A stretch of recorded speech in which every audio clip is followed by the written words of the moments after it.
Hello students, very good morning. आज हम discuss करते हैं अगर हमने किसी कंपनी के इक्विटी शेयर्स में इन्वेस्ट किया है तो उस केस में क्या अकाउंटिंग ट्रीटमेंट होता है।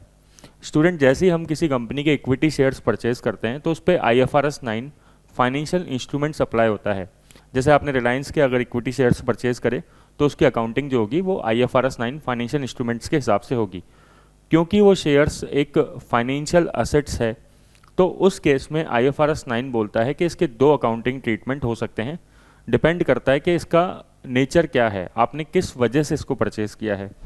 हो सकता है कि आपने इक्विटी शेयर्स परचेज़ करो ट्रेडिंग पर्पस के लिए, मींस आप परचेज़ करते हैं और ख़रीद के कुछ टाइम बाद बेच देते हैं, तो उसे बोलते हैं equity shares held for trading.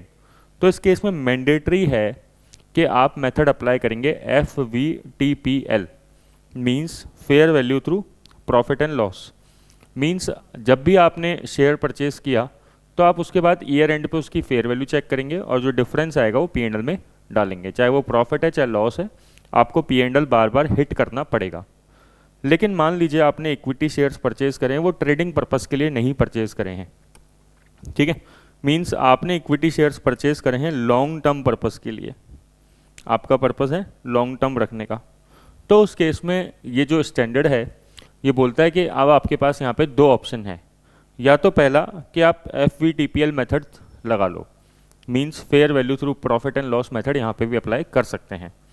लेकिन अगर आप चाहो FVTPL मेथड ना लगाना तो आपके पास एक चॉइस है कि आप FVTOCI मेथड लगा सकते हो। मींस आप जो फेयर वैल्यू का जो आएगा, हर साल जो फेयर वैल्यू आएगी उसका जो डिफरेंस आएगा, गेन या लॉस आएगा, उसको आप OCI में भेज सकते हो, अदर कॉम्प्रहेंसिव इनकम में भेज सकते हो।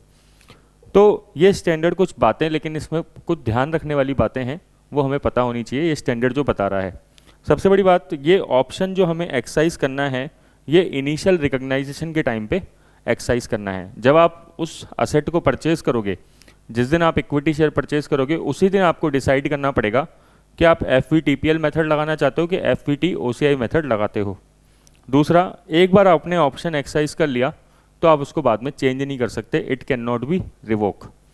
फिर जब आप उस इन्वेस्टमेंट्स को लास्ट में बेचोगे तो जो OCI रिजर्व का जो बैलेंस होगा उसको आप P&L में दोबारा ट्रांसफ़र नहीं कर सकते।